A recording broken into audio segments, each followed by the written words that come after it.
Hello and welcome to the lecture for Chapter 10. In this chapter, I'll talk about the marketing plan for your business and your sales strategy. And keep in mind, marketing and sales, two different things.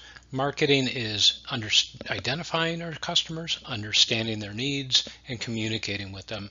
Sales is actually going out and getting the order. So I'm going to talk about how we're going to reach customers and capture their attention and capture their future business, hopefully. Talk a little bit about crafting a message and a marketing strategy. I'll talk about different ways to get your message to your customers, both traditional and online.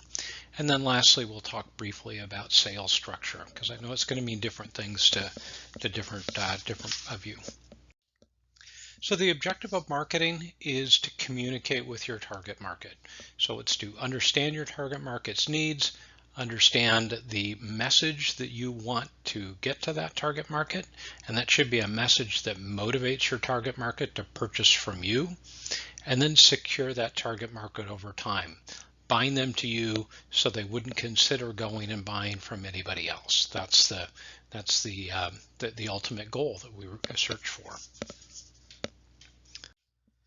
So a marketing plan is going to define how you make your customers aware of your products and services, so how it is that you're going to communicate with them. And we'll talk about that in a little bit, about different ways to do that. You'll communicate in your marketing plan the message that you want to convey to customers. So again, that needs to be simple, boiled down. Hopefully it's a point where you're differentiated from your competitors and it's a point that is meaningful to your customers. So the next thing is you'll specify the methods you use to deliver and reinforce your message. So that, are you going to use radio? Are you going to use online ads? Are you going to use maybe attendance at beer festivals? You know, how is it that you're going to get people to know about you? And all of those methods are potentially valid. You'll find the right mix that works for you and your target market more specifically. So what methods are you going to use? And then I want to really draw your attention to the word reinforce. So I was shocked at how many times I had to run an ad that communicated something fundamental about our company to a customer. And I would do that for years, and I would meet a customer that still didn't understand that fundamental issue about our company, even though I had spent all that money on advertising. So I think Microsoft says that somebody needs to see a message at least 10 times before it sticks with them. So that's something to think about. You can't run one ad letting people know that you're in business and think that'll do it. And then lastly, your marketing plan will describe how you'll actually secure sales. So who it is that you'll be selling to, how will you meet with them? If it's something other than customers coming to you and you make the sale in your store, if it's you going out and meeting repeat customers, then that's something you definitely want to talk about. So what customers want, a lot of times we'll refer to it as the 4 Ps, why people buy. So they buy products based on the tangible aspects, so the features of the product that provide certain benefits to them. That may be why they choose a particular product. It might also be on price, so that's something that is important. And some customers buy for low price, some see a higher price as signifying greater quality, that sort of thing. The place is the convenience of the customer. So how easy is it for somebody to get your product? And the promotion is the amount and nature of marketing activities that you'll have. So covering those 4 Ps is a good way of thinking about a marketing plan as well. So what customers want, they want functions. They want products that do what they say they're going to do, that elicit the tastes that you say your products will elicit, or whatever the case is. So they want actual needs met. They also might want something that is finance related, something that saves them money or something in that regard. So maybe your product is offered in a way that saves the customer money, although I can't really think of a situation like that with you guys. Freedom, customers want the ability to not be stuck with one thing. They want the freedom to make choices and switch when they want. They may purchase something based on their feelings. So a lot of this has to do with somebody's self-image. How do they feel about themselves after they use your product? I think some people shop at Nordstrom's because it makes them feel good about themselves when they're in a fancy store like that. I know some customers buy Tom's shoes because they donate a pair of shoes to a third world country for every one they sell. And so people think they're being altruistic by purchasing those kinds of shoes. It pumps their ego up. And then something about the future. So anticipating some need in the future or some need that they might have. The critical thing is to focus on one or two benefits. Again, if you tell somebody 17 things about your company, they'll remember none. If you focus in on the one or two that would motivate them to buy from you, so the meaningful criteria to that customer group, and differentiate you from your competitors, so set you apart so they have a reason to choose you. Now, there is a really good book, and I can't recall if I've already told you about this book, so I apologize if this is repetitive, but this book deals directly with marketing, in my opinion.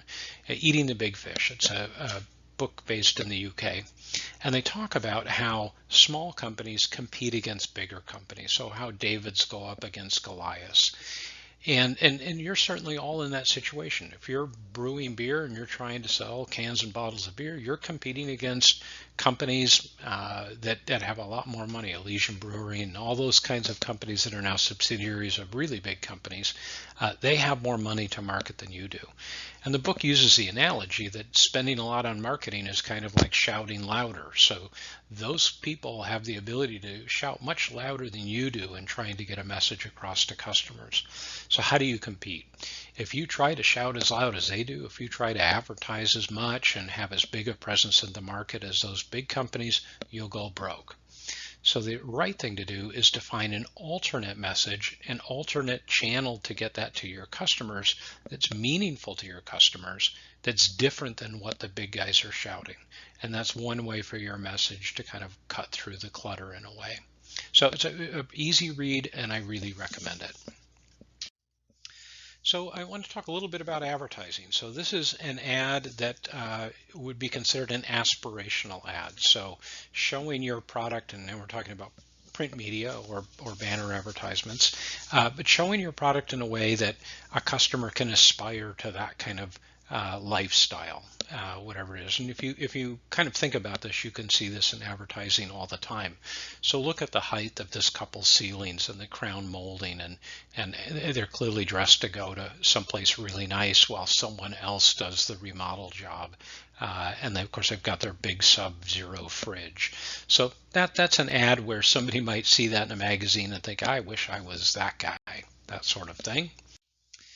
And you can see the language here talks about that their products allow you to preserve your originality. I mean, it's a refrigerator. So one thing I did want to mention here is this was an ad that I tore from one of my wife's Cooking Light magazines, and you can go to the website for just about any magazine, and they'll have somewhere on their website where potential advertisers can get information. I did in this case with Cooking Light. If you opened up the PowerPoint presentation, you could click on that, and it would give you a detailed description of the type of people that subscribe to that magazine. And so you would know, is that a group that fits with my target market? The other thing I wanted to draw your attention to is I think there's an inverse relationship between the number of words in an ad and the likelihood of the message getting across. So if you print an ad that has paragraphs of information about how great you are, chances are people will glaze right over it. An ad like this, I think other than the name of the product, there are 3 words there. But it conveys a message. All of you know exactly what this product is, and this is a testament to how good it is. So they don't need a lot of words. And that's the kind of thing that can cause somebody to stop and look for a minute versus, blocks of text really don't. So delivering your message, so the fit, it must reach your target market and be consistent with your image. So if you have a very high-end image, you wouldn't want to be advertising in kind of a low-end channel of some kind. So you want to make sure there's consistency that way. And of course, you want to choose a way to deliver your message that your target market listens to. So is it a website they visit? Is it a magazine they read? Is it whatever the case is. So is it somewhere that they are? It's important to try to use more than one method if possible. That way, if you don't reach somebody one way, you reach them another way. Messages will reinforce each other when people hear them in different ways. And I mentioned about repetition before. I won't repeat my comments about repetition. And then affordability, bang for your buck. It's important to try to figure out what your advertising spending is getting you. If you are really reaching customers and if you are inspiring action on their behalf, that it's important that you know where that comes from. Otherwise, it's really kind of gambling. So some traditional tactics, brochures would be flyers that you would leave behind. If you're going to do something where you're trying to get tap handles in bars and you're going from bar to bar and talking with bar managers, then you want something that you can leave behind other than your business card that reminds them of the key things that you're trying to convey to them about your product. So that's something that you may consider doing. And one thing I would keep in mind, all of these methods, you want to make sure that what you're doing is reinforcing your central message in every way, and look, feel, everything about it should convey that central message that you care about. So print advertising is expensive. So this is advertising in newspapers and magazines. It's relatively expensive, and it's that shotgun approach. It tends to hit a lot of people, maybe more than what your target market is. Broadcast media, the same thing. I looked a couple of years ago. Airtime on a cable channel in Los Angeles for 30 seconds was $17,000, and that doesn't include the cost of creating the ads. So that's usually cost prohibitive for most small businesses. Advertising specialties, those are giveaways, baseball hats, mugs, things like that.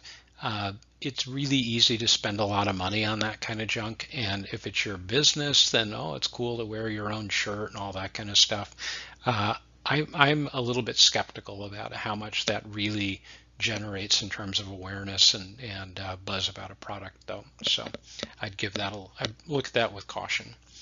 Direct mail, that's like value pack thing. Like I got a value pack ad one time from 3 Magnets, those little stack of 3x5 cards you get. There's generally a less than 4% response rate. So again, that's also hitting a bunch of people that don't necessarily want your product.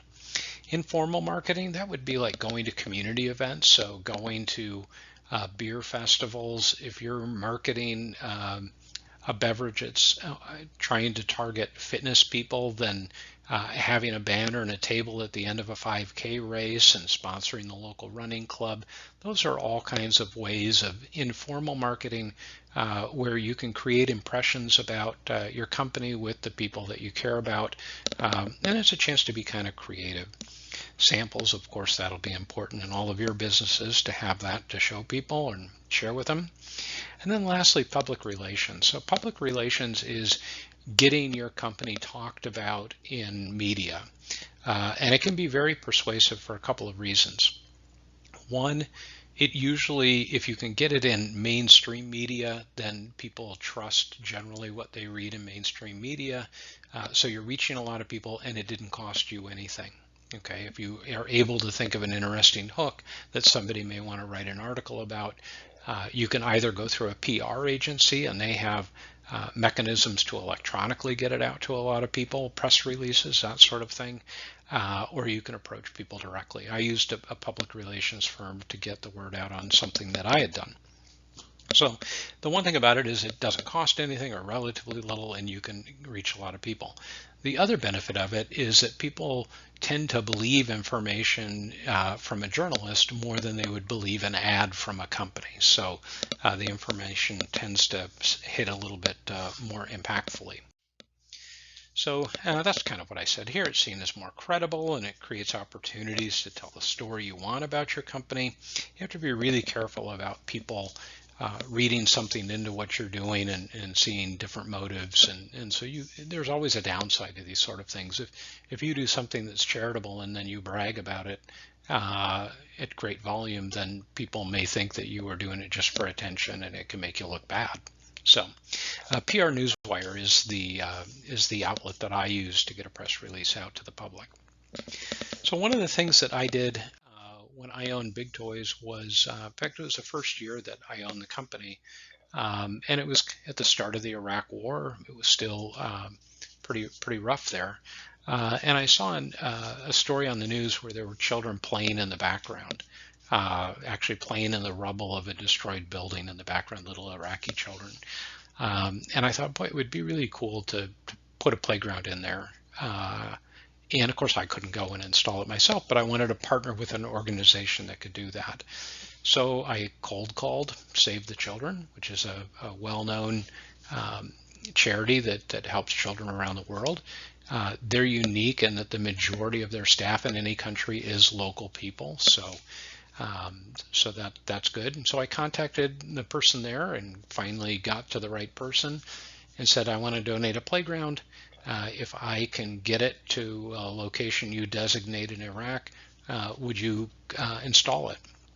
And they said they'd be happy to do that. So we had a couple of different meetings about it, and eventually we put together a playground, created it, we shipped it to Kuwaiti City, if I remember correctly, and then they used their trucks to get it to an all-girls school. I believe it was in Basra in southern Iraq, and they installed it.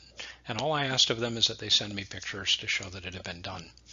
And so we sent out a press release about it because I wanted to inspire my competitors to do the same thing.